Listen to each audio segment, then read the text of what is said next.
Quran Surat Al-Baqarah ayat 105, 106, dan 107. A'udzubillahi minasyaitonirrajim.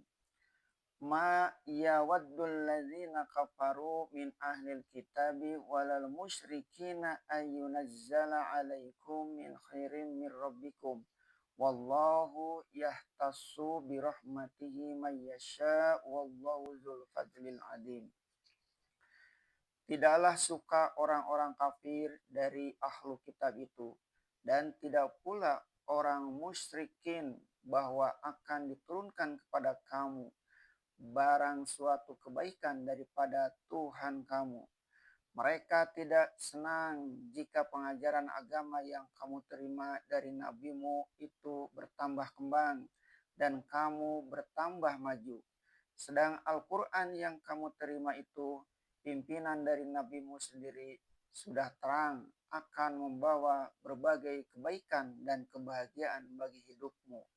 Kamu kian lama akan bertambah kuat.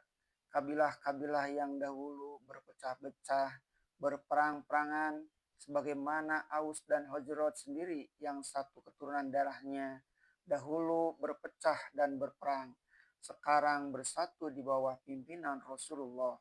Maka ahlul kitab Yahudi dan Nasrani, demikian juga orang musyrikin penyembah berhala, tidaklah merasa senang melihat apabila kebaikan itu turun kepada kamu.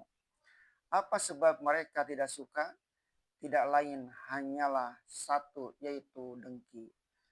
Hal ini wajib kamu ketahui supaya kamu pelihara baik-baik imanmu dan persatuan sesamamu, sehingga kedengkian mereka itu jangan kelak memengaruhi kamu dan jangan kamu mereka fitnahkan dengan berbagai daya upaya yang di zaman sekarang kita namai provokasi. Di antaranya ialah yang telah disebutkan di ayat sebelumnya tadi, yaitu memilih kata-kata yang tidak dapat disalahartikan. Kalau telah demikian, ketetapan hasad dan dengki mereka tidaklah akan mempan kepadamu. Bagaimana usaha mereka akan mempan? Padahal Allah mengkhususkan rahmatnya kepada barang siapa yang dia kehendaki. Kalau rahmat itu telah dikhususkan Tuhan, walaupun berkumpul sekalian orang yang dengki hendak menghalanginya, tidaklah akan berhasil usaha mereka. Wala yazilu mawalaita wala ya'izzu man adaita. Sesungguhnya tidaklah akan hina orang yang engkau melindunginya, dan tidaklah akan mulia orang yang engkau memusuhinya. Dan Allah adalah mempunyai karunia yang luas. Asal kamu selalu melihara rahmat yang ada, karunia yang luas itu akan ditambahnya dan ditambahnya lagi, tidak terhitung-hitung. Kemudian daripada itu, Tuhan memperingatkan kepada orang-orang yang beriman bahwasanya rasul-rasul diutus Tuhan ganti berganti, dan wahyu atau kitab suci diturunkan berturut-turut. Semuanya itu memakai ayat-ayat atau tanda. Ayat diartikan juga mukjizat. Ayat diartikan juga syariat atau perintah. Nabi berganti datang. Kitab berturun-turun. Zaman pun berganti. Akan tetapi pokok hukum, yaitu percaya kepada Allah yang Maha Esa dan percaya akan hari akhirat, tetap berjalan, tidak berganti. Sebab itu Allah berfirman, Ma nangsah miun ayatin aw nunsiha ta'ti bi khairin minha aw misliha. Alam ta'lam annallaha ala kulli syai'in qadir. Tidaklah kami memasukkan dari suatu ayat atau kami jadikan dia terlupa. Niscaya kami datangkan yang lebih baik daripadanya atau yang seumpamanya. Artinya, yang asal dari nasik ialah dua. Pertama, menghapus atau menghilangkan. Kedua, menyalin. Misalnya, ada satu tulisan dalam secari kertas, lalu kita rendamkan kertas itu ke dalam air, sehingga hapuslah tulisan itu kena air. Di sini mansuknya berarti dihapuskan. Dan satu waktu ada sebuah buku berisi tulisan, lalu disalin isi tulisan itu ke buku lain yang masih kosong. Maka buku yang disalin ke buku lain itu dinamai mansuk dengan arti disalin.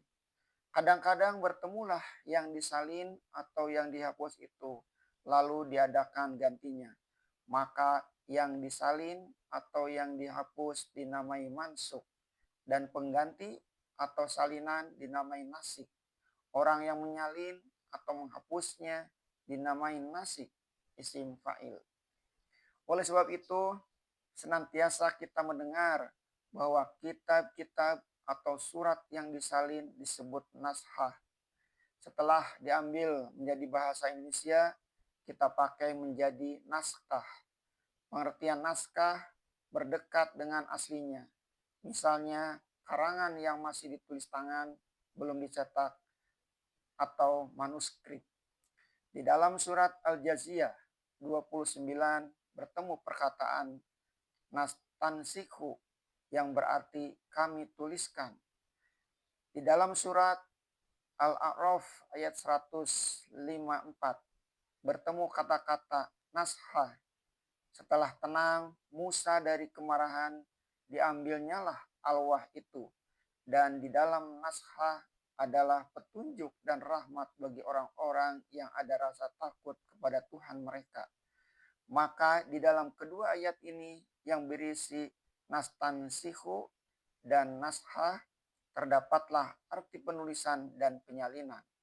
Kitab Taurat mempunyai nashah dan amal manusia hidup ini ada nashahnya dalam catatan tulisan malaikat-malaikat yang akan dibuka di akhirat. Tentang nasak dengan arti hapus, ada pula bertemu di dalam surah Al-Hajj 52. Bertemu lagi nashah dengan arti penghapusan. Di ayat itu dikatakan bahwa tiap-tiap setan mencoba hendak memasukkan bisikan pengaruhnya kepada seorang rasul, tetapi selalu Tuhan menghapuskan pengaruh setan itu dari hati mereka. Fa yansahullahu ma yulkhisi syaitanu. Di sini teranglah arti nasak ialah penghapusan. Maka di dalam ayat yang tengah kita tafsirkan ini, arti mansuk ialah dihapuskan, bukan disalinkan atau dituliskan.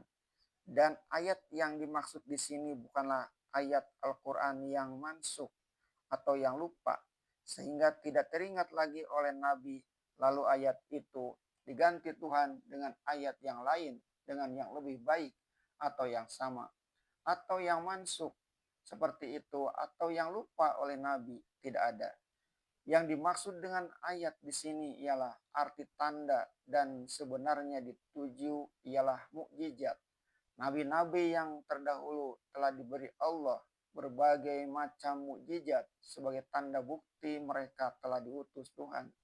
Sesuai pula dengan kecerdasan umat pada waktu itu, berbagai mukjizat yang telah terdahulu itu ada juga disebut di dalam Al-Quran. Nabi Musa misalnya telah datang membawa ayat mukjizat, yaitu dia mempunyai tongkat yang demikian ganjil. Nabi Isa Al-Masih telah diberi ayat mukjizat menyembuhkan orang sakit balak dan menyalangkan orang buta. Ayat itu telah mansuk atau telah diganti dengan yang lebih baik dengan kedatangan Muhammad SAW, yaitu Al-Quran sebagai mukjizat terbesar. Tongkat Musa entah di mana sekarang, sudah hilang karena sudah lama masanya. Tetapi Al-Quran masih tetap sebagai sedia kala ketika dia diturunkan. Sehuruf pun tidak berubah. Nabi Isa Al-Masih dikala hidupnya telah menyembuhkan orang sakit balak dan menyalangkan orang buta dengan izin Allah. Maka Al-Quran yang dibawa Muhammad SAW pun telah menghidupkan orang yang mati hatinya dan buta pikirannya buat segala zaman.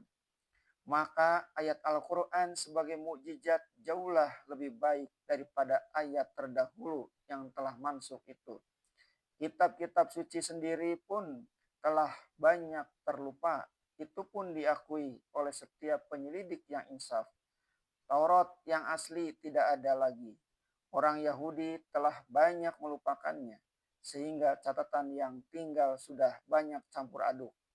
Injil Isa Al-Masih yang sejati entah di mana tak diketahui, sebab Injil baru dicatat berpuluh tahun sesudah beliau meninggalkan dunia ini. Berpuluh-puluh Injil itu diputuskan oleh pendeta-pendeta gereja tidak boleh dipakai. Hanya 4 yang disahkan. Apakah sudah nyata bahwa yang tidak disahkan itu semua salah? Sekarang datanglah Al-Quran, betapapun harusnya diakui bahwa dialah ayat yang lebih baik dan lebih terjaga. Dahulu ada ayat lagi, yaitu hari istirahat orang Yahudi, ialah hari Sabtu, menurut syariat Musa. Sekarang diganti Tuhan dengan ayat perintah baru, yaitu berjumat bersama-sama pada hari Jumat. Dan banyak lagi nabi-nabi dan rasul-rasul yang lain. Mungkin telah ditakdirkan Tuhan bahwa orang lupa apakah ayat-ayat dibawa oleh rasul-rasul dan nabi-nabi itu. Kalau benarlah bahwa nabi-nabi ada 124.000 dan rasul lebih dari 300 orang, niscaya tidak semua akan dapat diingat orang lagi. Ayat-ayat yang diturunkan kepada mereka semuanya sudah mansukh. Dan sekarang datang yang lebih baik. Dan ada juga yang sama baiknya. 106-nya, manangsah min ayatin aw nunsiha na'ti bi khairi minha aw misliha alam ta'lam annallaha ala kulli syai'in qadir. Tidaklah engkau ketahui, wahai utusan kami, bahwasanya Allah atas tiap-tiap sesuatu adalah maha kuasa. Bukanlah karena Rasulnya tidak tahu atau lupa sehingga diberi peringatan bahwa Tuhan Allah maha kuasa berbuat sekehendaknya. Melainkan yang dimaksud ialah bahwa Tuhan memansuhkan satu ayat, menjadikan terlupanya satu ayat dipikirkan manusia dan menggantinya dengan yang lebih baik. Artinya yang lebih sesuai dengan zaman atau yang sama. Tuhan mengadakan pertanyaan demikian adalah untuk menguatkan ingatan beliau bagi menghadapi orang-orang yang masih ragu, terutama ahlul kitab yang banyak pertanyaannya, banyak studi siasatnya. Mengapa ini dimasukkan? Mengapa ini dihilangkan dan tidak dipakai lagi? Tafsir beginilah jalan yang kita pilih terhadap ayat ini. Dan ada juga penafsiran dari para ulama. Ulama ikutan kita bahwa ada ayat Al-Quran sendiri yang dimansuhkan. Ada yang dihilangkan lafadznya, tapi tetap hukumnya. Dan ada lafadz yang masih ada, tetapi hukumnya tidak berlaku lagi karena nasikkan oleh ayat yang lain. Tidak kita kemukakan penafsiran menurut itu karena itu telah mengenai khilafiyah. Sebab ada pula segolongan ulama yang tidak mengakui adanya nasik dan mansukh. Ayat 107. Alam ta'lam annallaha lahu mulkus samawati wal ardi wa ma lakum min dunillahi min waliyyi wala nasir. Tidakkah engkau ketahui? Gaya pertanyaan seperti ini adalah menguatkan kata yang dinamai istifham ingkari. Tidakkah engkau tahu, wahai utusanku, untuk menekankan perhatian kepada hal yang tengah dibicarakan, bahwasanya Allah itu kepunyaannya lah kerajaan langit dan bumi. Dia yang maha kuasa mengatur semuanya. Maka jika perhatian telah ditumpahkan kepada maha kekuasaan yang meliputi semua langit dan bumi itu, menjadi kecillah urusan menghapuskan satu ayat atau menjadikan suatu ayat terlupa di hati manusia. Maha kuasalah Tuhan mengatur dan menggantinya dengan yang baru dan lebih baik atau yang serupa. Karena semua langit dengan berbagai isinya, dengan berjuta-juta bintangnya, dan bumi pun dengan semua isinya, lautnya dan daratnya adalah seluruhnya di bawah kuasanya, dan yang menentukan perubahan ruang dan perbedaan waktu. Semuanya beredar, berirama, pergaulan manusia, tingkat-tingkat kehidupan, tegaknya kebenaran dan sirnanya kebatilan, semua menurut hukum-hukum yang telah tertentu. Semuanya menurut hukum sunatullah, mempunyai ilat dan maklul, sebab dan akibat. Hanya manusia yang picik pikiran jualah yang tidak mengerti akan hal itu.